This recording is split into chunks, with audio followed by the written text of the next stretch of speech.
I didn't scream, I didn't threaten, I just stood there at sunrise, staring at 4 empty anchor holes where my wind turbine used to hum on, realized that the HOA had made a very expensive mistake. I'm Jake Morrison, single dad, night shift nurse. I sleep when the desert wakes up. My daughter Sarah counts the turbine spins because it sounds like the ocean. Or it didn't till June 1st, 7:04 a.m., when I came home and found nothing but broken concrete and a neon citation zip-tied to my gate. Eyesore, non-conforming, immediate removal. Signed by the HOA president, Bradley Kern. Here's the part they didn't know.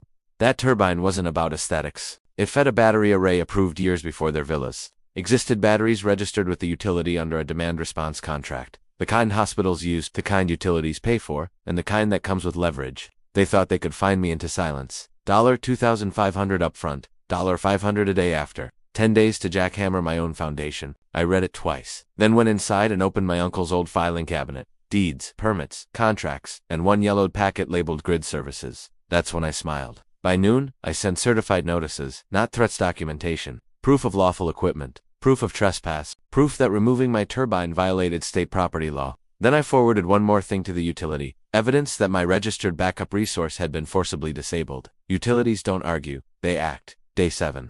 The HOA's smart thermostats blinked, then went dark. Central chillers across all 51 villas dropped into mandatory demand response mode. Not an outage, a lock. Perfectly legal, perfectly timed. The heat didn't care about explanations. By 10 a.m., Scottsdale hit 113. Pool pumps shut off. Irrigation froze. The clubhouse's glass atrium turned into an oven. Phones melted the emergency line. Kern blamed software. The software blamed compliance.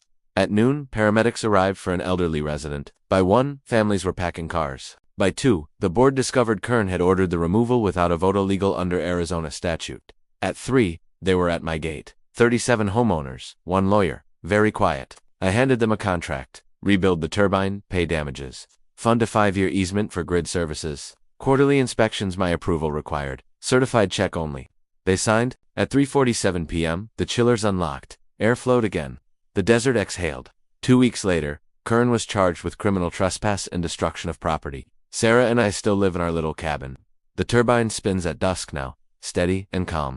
And every time it does, the neighborhood stays cool because they finally learned the difference between power and control.